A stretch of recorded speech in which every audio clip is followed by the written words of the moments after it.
Hoy en Literatura para Oír, el escritor italiano Roberto Calasso, In Memoriam, Viaje al mito.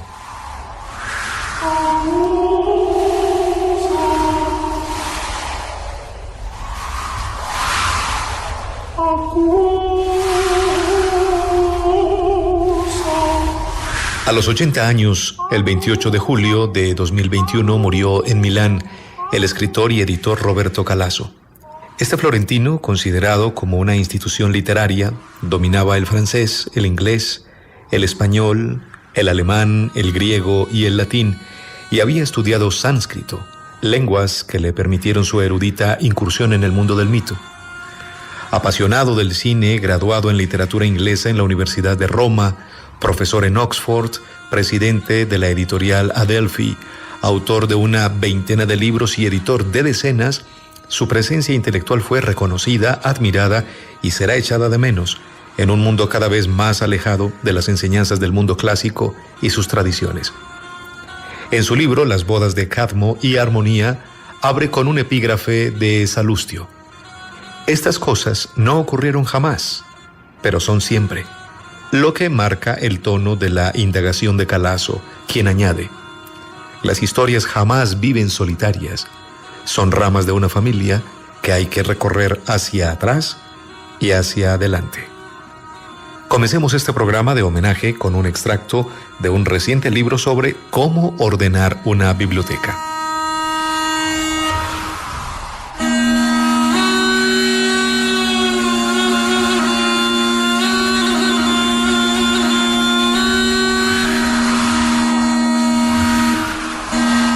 ¿Cómo ordenar la propia biblioteca? Es un tema altamente metafísico. Me sorprende que Kant no le haya dedicado un breve tratado. De hecho, ofrece una buena ocasión para indagar en la cuestión capital. ¿Qué es el orden? El orden perfecto es imposible, sencillamente porque existe la entropía. Pero sin orden no se puede vivir. Con los libros, como con todo lo demás, es necesario encontrar un término medio entre esas dos afirmaciones. En lo que se refiere a los libros, el mejor orden no puede sino ser plural, al menos tanto como lo sea la persona que usa esos libros. Debe ser además sincrónico y diacrónico a la vez, geológico por estratos sucesivos, histórico por fases y caprichos, funcional en relación con el uso cotidiano de un momento determinado, técnico, alfabético, lingüístico, temático. Está claro que la yuxtaposición de estos criterios tiende a crear un orden por parches, muy cercano al caos, lo cual puede suscitar, según el momento, alivio o incomodidad. La única regla áurea es la del buen vecino, formulada y aplicada por Aby Warburg, según la cual, en la biblioteca perfecta, cuando se busca un determinado libro, se termina por tomar el que está al lado, que se revelará aún más útil que el que buscábamos. He experimentado personalmente la verdad de esta regla durante mi estancia en Londres hacia mediados de los años 60 para escribir mis tesis sobre los jeroglíficos de Sir Thomas Browne. Dividía mis días entre el British Museum, todavía en la admirable Sala Panizzi, ya inexistente, y el Warburg Institute, a unos 10 minutos de distancia. En el Warburg, donde cada lector puede tomar por sí mismo los libros que necesita, no pocas veces me encontré descubriendo esos buenos vecinos. Si existió alguien en el siglo XX para quien la cuestión del orden de los libros resultó esencial e incluso obsesiva, ese fue Aby Warburg. En la magnífica sala elíptica de la Biblioteca Warburg de Estudios de la Cultura en Hamburgo, inaugurada en 1926, cuando la biblioteca era todavía una institución privada, el orden de los libros seguía un criterio sorprendente, cuya fórmula puede ser aforísticamente entendida como un intento de reproducir en el espacio la trampa del pensamiento del propio Warburg. En una carta a las autoridades de Hamburgo para defender la necesidad de que Ernest Cassirer permaneciera en la ciudad, formuló de modo magistral, en su estilo particular, el carácter de la biblioteca, que debía ser, comillas, un nuevo y único lugar psíquico en el cual las aspiraciones de Cassirer y de la Universidad de Hamburgo tienen una función común, concebir y mostrar las formaciones de imágenes y el orden conceptual en un sentido psicológico histórico, como una oscilación intrínsecamente unitaria entre los dos polos. Solo Avi Warburg podía expresarse de este modo en un documento oficial. Sin duda, Cassirer percibió enseguida lo que significaba esa biblioteca como lugar psíquico y dio testimonio a su esposa Toni. Después de la primera visita a la biblioteca, Ernest volvió a casa en un estado de excitación inusual en él y me contó que esa biblioteca era algo único y grandioso y que el doctor Sachs, que se la había mostrado, daba la impresión de ser un hombre extremadamente singular. Cassirer le contó también cómo, después de haber sido guiado a través de las largas estanterías, le había dicho que nunca volvería porque seguramente se habría perdido en ese laberinto. Obviamente sucedió lo contrario, y Cassirer se convirtió junto con Erwin Panofsky y Edgar Wind en uno de los habitantes del instituto, además de uno de los primeros autores de sus publicaciones. A partir de un determinado año decidí que casi todos los libros que me rodean estuvieran cubiertos con una especie de papel de seda que se llama pergamino y que todavía hoy es usado por los libreros anticuarios de Francia, donde la mayor parte de los libros son de tapa blanda y por tanto la utilidad del pergamino es más evidente. En los países anglosajones se usan en cambio sobre cubiertas de plástico. Me han preguntado en varias ocasiones por qué lo hago. El motivo oficial es que el pergamino protege la portada del envejecimiento. Sin embargo, no es ese el punto decisivo, que resulta, en cambio, difícilmente confesable. El pergamino sirve para complicarse la vida con los libros. Su verdadera razón es la de hacer menos legible o incluso ilegible lo que está escrito en el lomo. El pergamino hace que sea mucho menos reconocible, cosa que alivia a quien vive en medio de ellos y no quiere verse obligado a percibir en todo momento la presencia inminente de un cierto libro. En cambio, prefiere encontrarlo casi al tacto, delicadamente momificado. Existe un motivo ulterior aún menos confesable. El pergamino hace mucho más difícil para el visitante ocasional detectar los títulos de los libros. Esto frena todo exceso de intimidad. Impide esa incómoda situación en que al entrar en una habitación se reconoce rápidamente, incluso solo por el color y la tipografía de los lomos, de qué está hecho el paisaje mental del dueño de casa. Nada más desolador que ciertas entrevistas televisivas con políticos o sindicalistas italianos grabadas en sus despachos. Son actas de congresos, informes, homenajes, guías, anuarios, quizás la poesía de algún pariente. Nada que esté destinado a ser leído y con sobradas razones.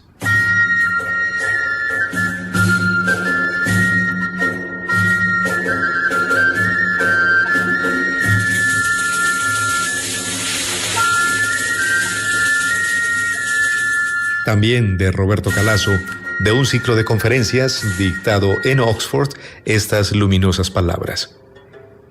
Los dioses son huéspedes huidizos de la literatura.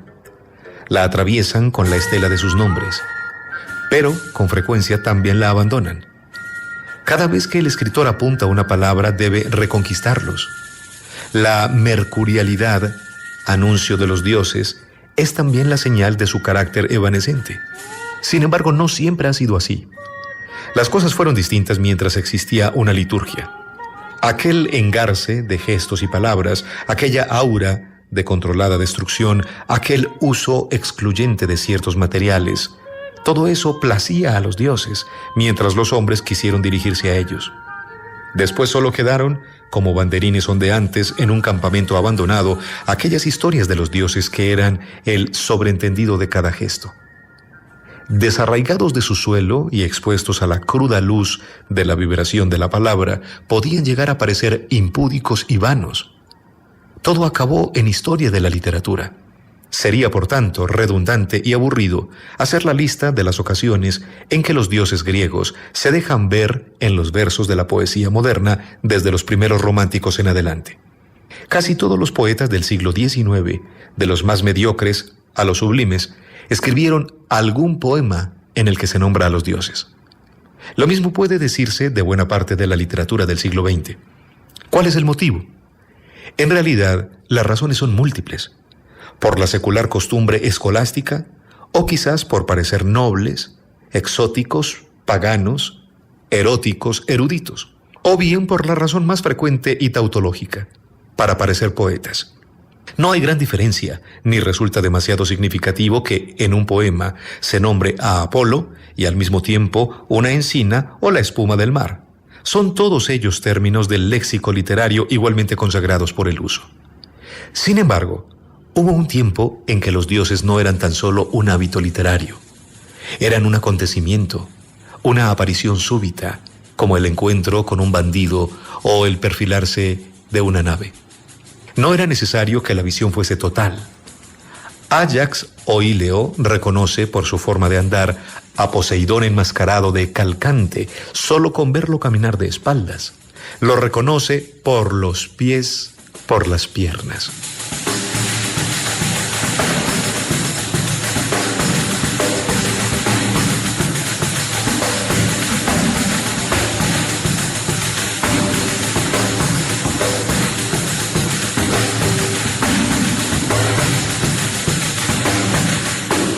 Dado que para nosotros todo comienza con Homero, nos preguntamos, ¿cómo se denominan en sus versos estos acontecimientos? Cuando estalla la guerra de Troya, los dioses ya no frecuentaban tanto la tierra como en tiempos pasados. Tan solo una generación antes, Zeus había engendrado a Sarpedón con una mortal, y todos los dioses habían descendido a la tierra para las bodas de Peleo y Tetis. Pero por entonces, Zeus ya no se mostraba a los hombres, sino que enviaba a otros olímpicos a la palestra: Hermes, Atenea, Apolo. Ya no era fácil ver a los dioses. Lo admite Ulises al hablar con Atenea. Arduo, oh diosa, es reconocerte incluso para el sabio. Más sobria es la formulación del himno a Deméter. Difíciles de ver son los dioses para el hombre. En todas las edades primordiales se dice que los dioses han casi desaparecido. Los dioses se presentan solo ante unos pocos, elegidos al arbitrio divino. No a cualquiera se le aparecen los dioses en plena evidencia. Energeis, se dice en la Odisea. Energes es el terminus technicus de la epifanía divina, adjetivo que contiene en sí el resplandor del blanco, argos, pero que acabará por designar una pura e indudable evidencia. Esa especie de evidencia que más tarde sería heredada por la poesía. En ella reside quizás el rasgo que la diferencia de cualquier otra forma. Pero, ¿cómo se manifiesta el Dios? Según observó el ilustre lingüista Jacob Barkenagel, en la lengua griega no existe vocativo para theos, Dios. Theos tiene ante todo un sentido predicativo. Designa algo que sucede. Un magnífico ejemplo se encuentra en la Helena de Eurípides. Oh dioses, es Dios el reconocer a los amantes. Allí veía Kerenji la especificidad griega.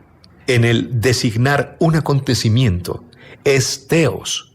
Ese acontecimiento que se designa con la palabra theos puede fácilmente convertirse en Zeus, que es el Dios más vasto, que lo comprende todo, el Dios que es el rumor de fondo de lo divino. Por eso Arato, al disponerse a escribir acerca de los fenómenos del cosmos, introducía su poema con estas palabras: de Zeus sea nuestro comienzo, de él a quien los hombres nunca dejan sin nombrar. Todos los caminos están llenos de Zeus, todas las plazas de los hombres, igual que los mares y los puertos. Todos nosotros tenemos necesidad de Zeus de todas las maneras, somos parte de su estirpe.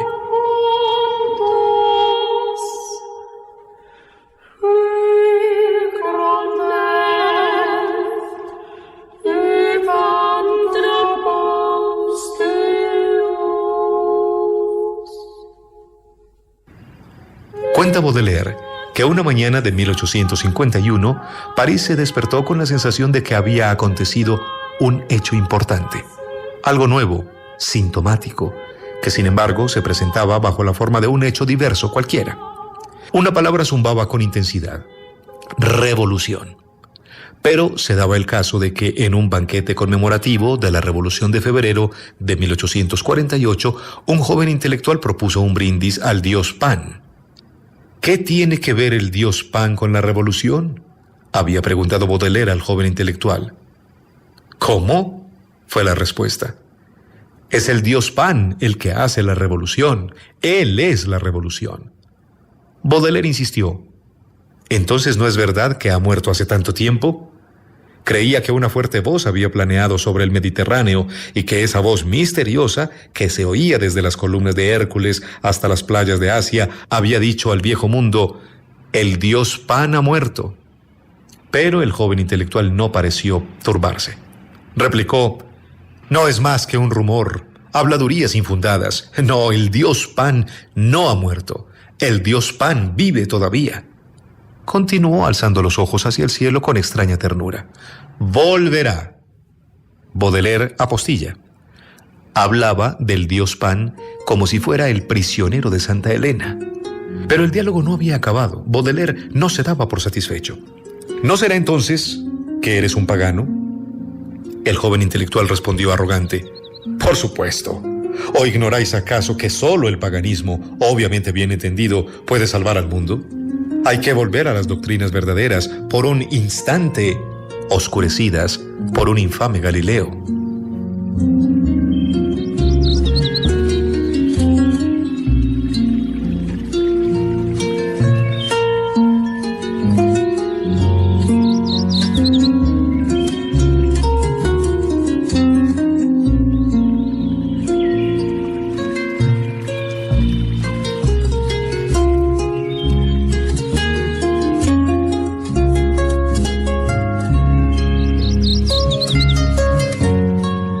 Pero Calasso no solo vivía el embrujo del mundo de los antiguos dioses, sabía mirar con agudeza el presente, viendo tras él lo inmemorial.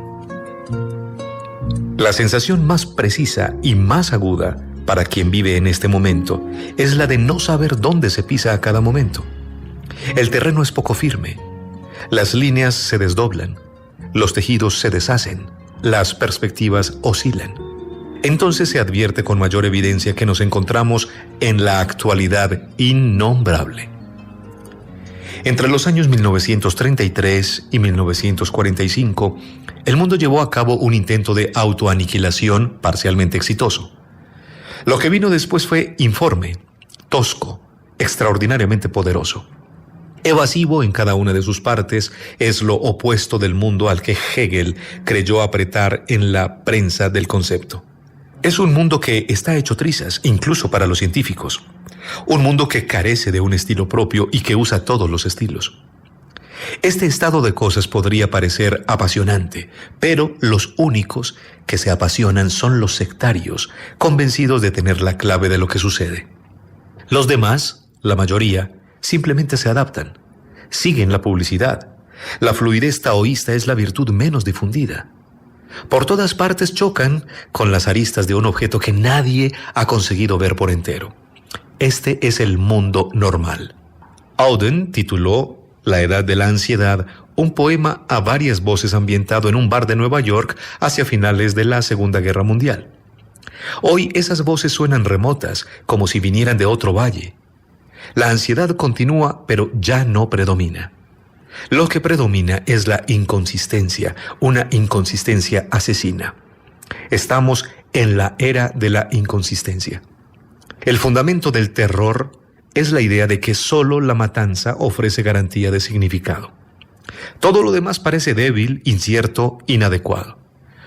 A ese fundamento se agregan después las diversas motivaciones que reivindican el acto. Con ese fundamento se conecta también, de una manera oscura, que implica una metafísica, el sacrificio cruento. Como si, de época en época y en los lugares más diversos, se impusiese una necesidad insoslayable de matanza, que puede incluso parecer gratuita e irracional. Ominoso carácter especular entre los orígenes y el presente. Un espejo hechizado.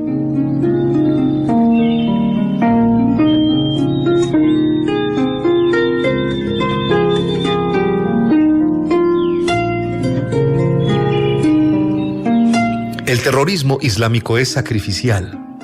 En su forma perfecta, la víctima es el terrorista. Aquellos que mueren en el atentado son el fruto benéfico del sacrificio del terrorista. El fruto del sacrificio era, en otros tiempos, invisible.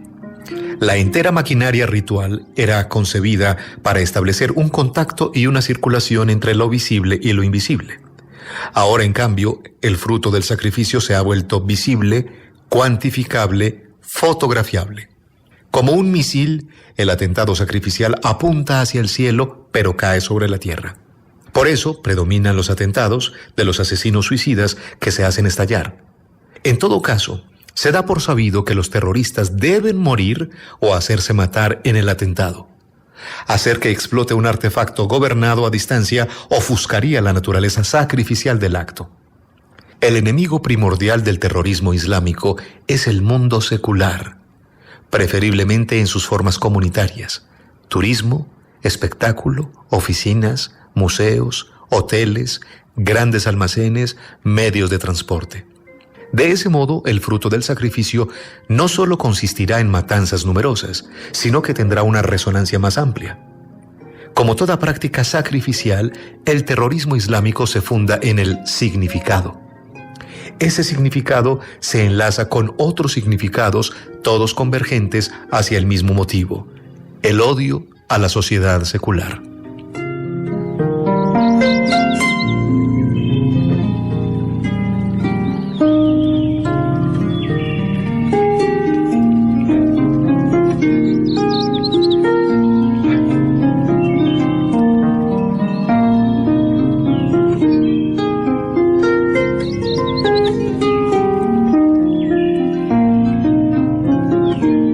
En el estadio último de su formación, el terrorismo islámico coincide con la difusión de la pornografía en la red, en la década de 1990. De pronto se volvió accesible y permanentemente disponible aquello que siempre se había deseado y fantaseado. Al mismo tiempo, se desvelaba por entero el orden de sus reglas respecto del sexo. Si esa negación era posible, todo debía ser posible. El mundo secular había invadido sus mentes con algo irresistible, que los atraía y a la vez los escarnecía y desautorizaba. Sin uso de armas y sobre todo no admitiendo ni exigiendo presencia de significado. Pero ellos irían más lejos. Y más allá del sexo solo está la muerte. Una muerte sellada por el significado. Desde los tiempos de Nechayev sabemos que el terror puede discurrir por vías muy distintas. Por entonces fue llamado terror nihilista. Hoy se puede concebir una variante: el terror secular. Debe entenderse como mero procedimiento disponible por eso mismo para fundamentalismos de toda especie que le darán un color específico para sus fines, incluso para individuos aislados que pueden de este modo desahogar sus obsesiones. La fuerza que mueve el terrorismo y lo vuelve apremiante no es religiosa, política, económica ni reivindicativa. Es la casualidad. El terrorismo vuelve visible el poder todavía inmaculado que rige el funcionamiento de todo y desvela su fundamento. Al mismo tiempo, es una modalidad elocuente con la que se manifiesta a la sociedad la inmensa extensión de aquello que la rodea y la ignora. Hacía falta que la sociedad llegara a sentirse autosuficiente y soberana para que la casualidad se presentase como su principal antagonista y perseguidora. El terror secular quiere ante todo salir de la coacción sacrificial, pasar al puro asesinato. El resultado de las operaciones debe parecer totalmente fortuito y diseminarse por lugares anónimos. En ese punto aparecerá la evidencia de que la casualidad es la responsable última de esos actos. ¿Qué da más miedo? ¿La matanza significativa o la matanza casual? Respuesta: la matanza casual. Porque la casualidad es más grande que los significados. Frente a la matanza significativa, lo insignificante puede considerarse protegido por su propia insignificancia, pero frente a la matanza casual, lo insignificante se descubre como particularmente expuesto, precisamente por su propio carácter insignificante.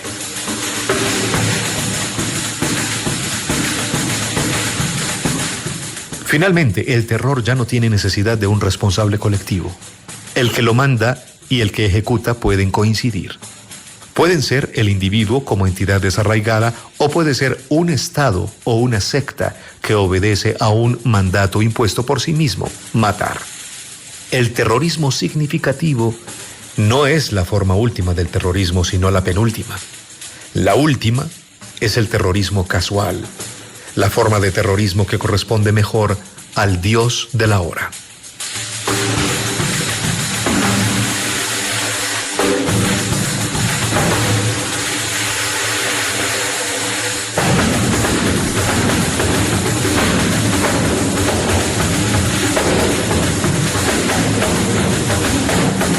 Hoy en Literatura para Oír, Viaje al Mito. Roberto Calazo, escritor italiano, In Memoriam.